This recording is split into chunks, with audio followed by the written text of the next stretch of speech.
Good afternoon, everyone. I woke up to quite a start this morning as I opened the Washington Post, 5 in the morning.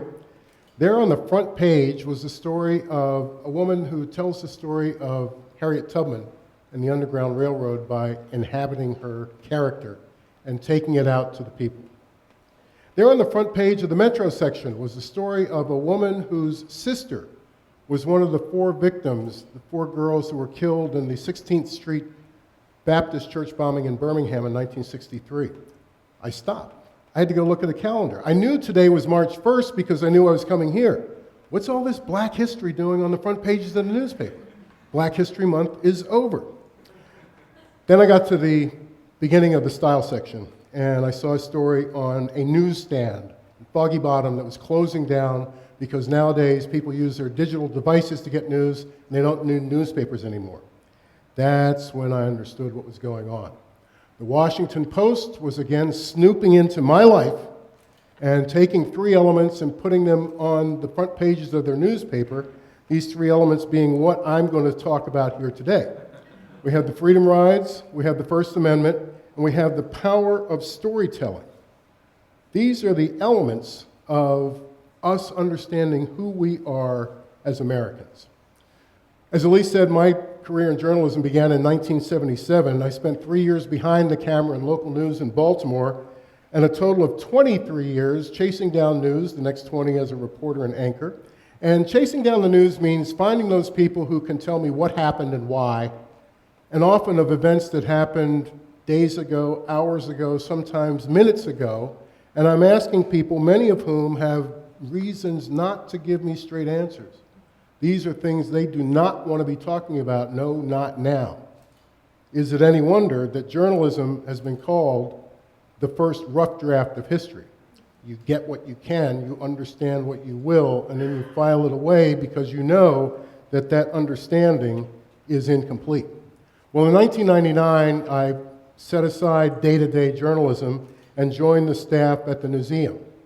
The Newseum is a museum of the First Amendment in Washington, D.C. Now I was still a journalist, but I was asking people questions that they had pondered for decades, and then hoped someone would come and ask that question. And they were ready with answers that were filled with insight, with revelation, leavened with humor, and with a perspective worth remembering. So I would go to these people and ask their stories about what had happened in America to bring us to where we are now, focused on the First Amendment. Basically, we go back through American history and we look at eras or events or people, and we ask how was it covered and how did that coverage impact the outcome. And as we tell the stories in those ways, our visitors will reconnect with their own personal stories. They will remember where they were when that happened. They will remember what they were told about that. And that reconstitutes their own stories, which they then share. You see, our collective identity as Americans is richly textured by race, region, age, gender, and that's what enables us to find consensus, to mete out justice, to craft fair public policy. The stories we share at the Newseum are often the most difficult ones. We chose those with the most valuable lessons of who we are as Americans, and those are often the ones that are most difficult to tell. But those are the ones that show us how we can succeed at staying free and staying fair. One such story was the Freedom Rides of 1961. The Congress of Racial Equality, CORE, had sent out a call for integrated groups to challenge segregation on interstate buses throughout the Deep South. Not just in bus seating, but also in the terminals and in the facilities.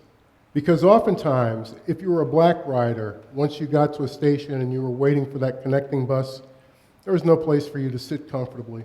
There was no place for you to get something to eat. Oftentimes, you had to go way far just to use a restroom.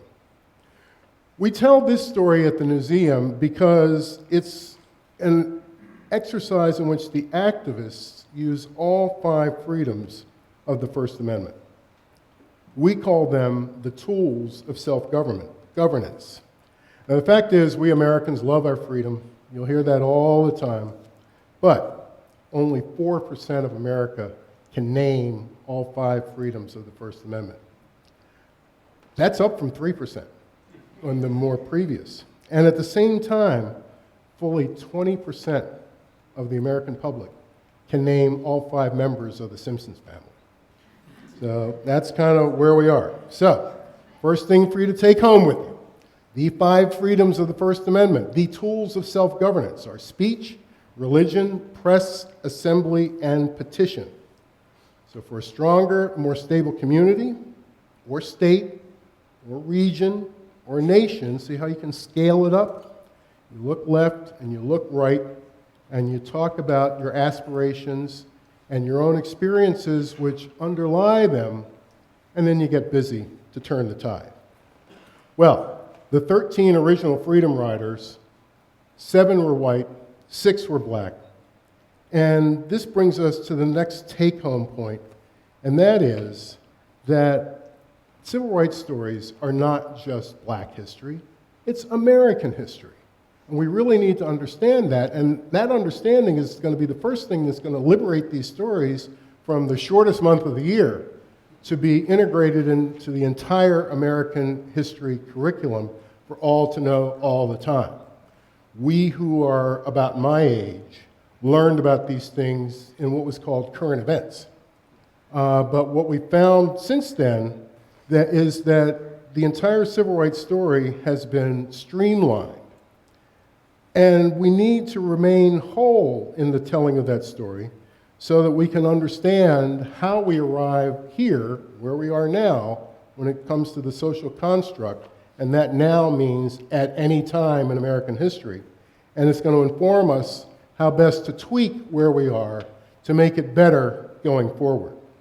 So in the meantime, we had Black History Month, and we've created this February path of stories that steps through Brown v. Board of Education, and you get to Rosa Parks, and you get to Little Rock 9, then you get to the Greensboro sit-in at Woolworth's. That was key because it brought student activists to the fore. And it made their nonviolent civil disobedience something that we were familiar with. Well, it's a strategy that defined a generation that was committed to turning the tide in our country towards social justice for all.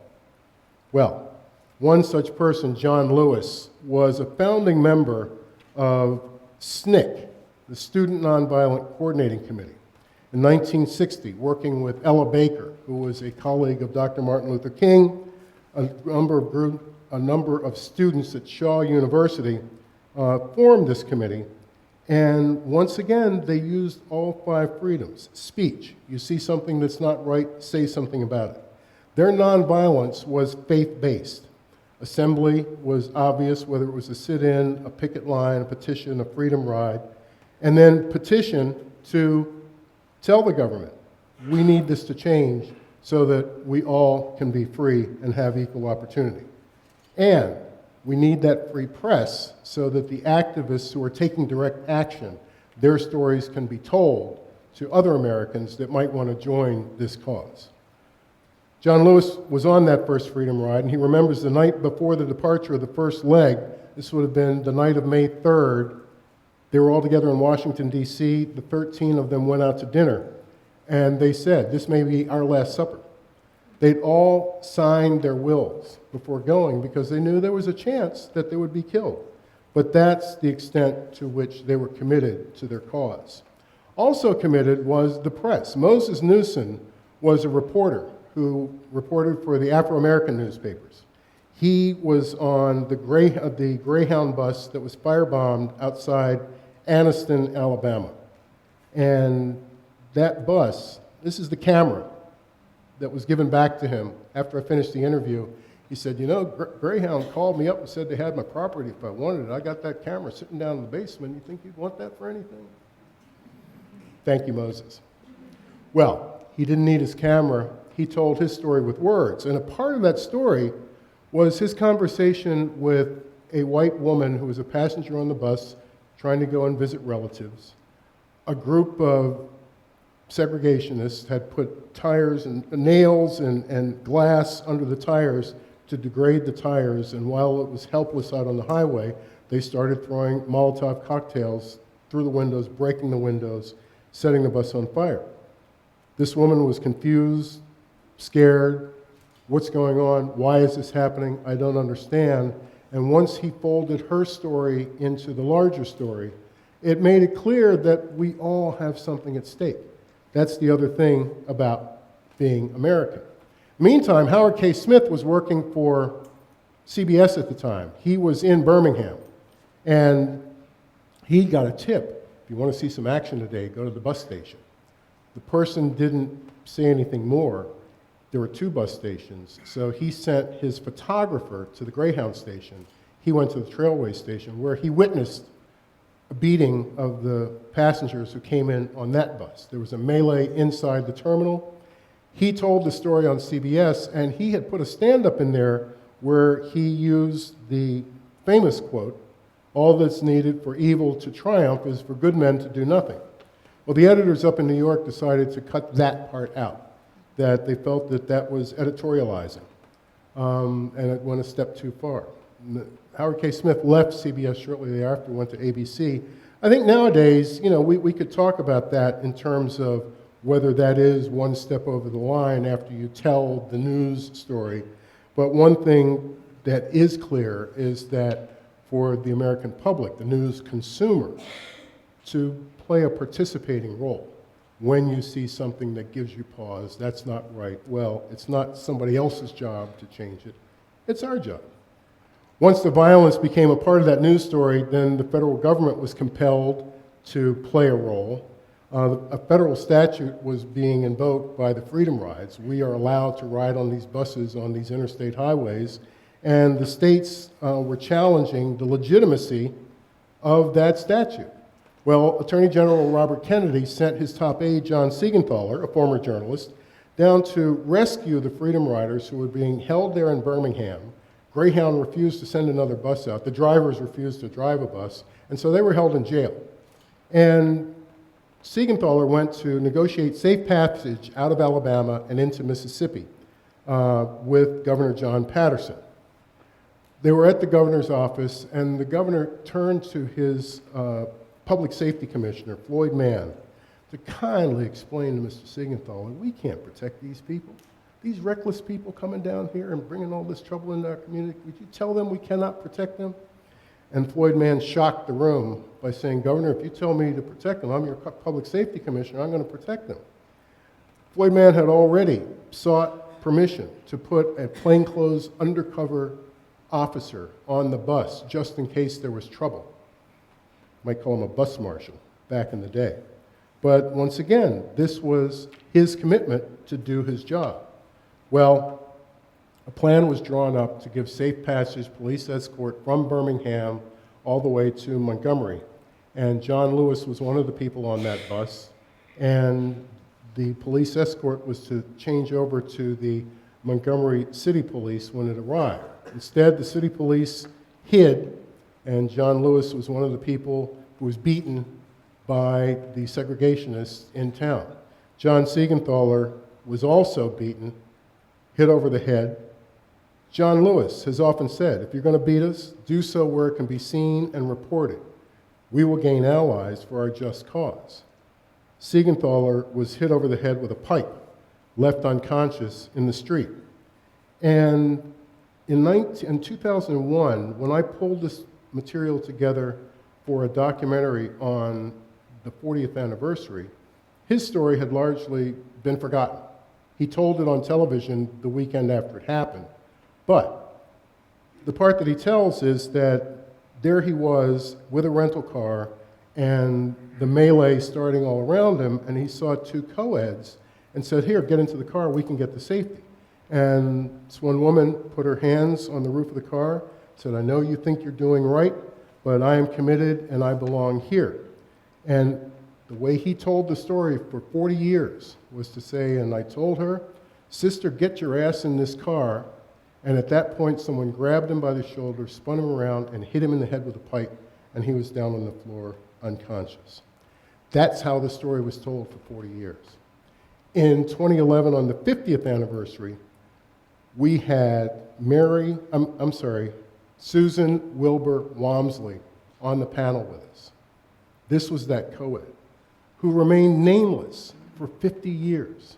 And then she came and she added her voice, her backstory to the story of the Freedom Rides. How she was one of a group of high school students recruited her senior year in high school. You all are going to be going to college soon. We certainly hope that you will join us as we try to work for civil rights to bring justice to everyone. She said, no matter whether I left a sit-in or a picket or a freedom ride, what I always remembered was that once I got 2 or 3 blocks away from the action, I was safe and anonymous in my white skin to live my life, where my black brothers and sisters were always a target in their black skin in this part of the country. Well, those Freedom Riders made it to Mississippi, where what Mississippi did was take them straight to Parchman State Prison and put them in jail there. They wouldn't fill up the jails, the press wouldn't take notice, there was no access. But those students stayed around Mississippi and led to a huge voter registration drive. This year, we marked the 50th anniversary of Freedom Summer, where they stayed around to get black Mississippians a chance to go to the ballot box and cast their ballot.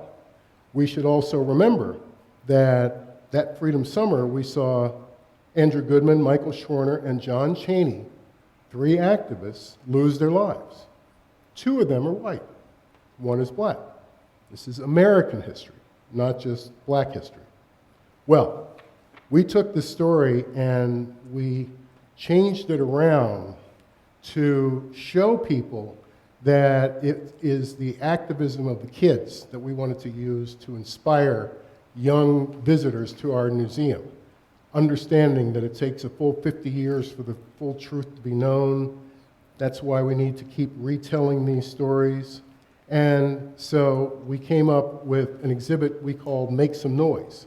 Once again, this comes from John Lewis. When you see a wrong, make some noise. When you want to change, make some noise. So we took the same interviews I had done to talk about the strength of journalism, and we had the journalists talking about the kids and what an inspiration they were. And then we always say, well, if we can just inspire one person.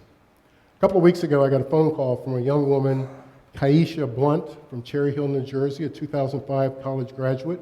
She came to visit our exhibit last summer. She went home and she wrote a musical called Sit, about the sit-ins. And it was performed February 8th in Cherry Hill, New Jersey by a high school group. And you look at that and what more can you ask for? This is what needs to happen. So for you, I thank you for letting me come here today, and I suggest to you, share your stories one with another. It's not until you have conversation that you find out some things about your friends, your neighbors, your PTA parents, church congregation, wherever, and you find that common ground. Finding that common ground, talking across artificial barriers of whatever kind, because we're all Americans. We may be all unique and different in some ways, but we're all Americans, and as long as we tell our stories, share our stories with each other, we're going to find that consensus, we're going to find that good policy that's going to make this a better society for all of us. I thank you, and good luck with that.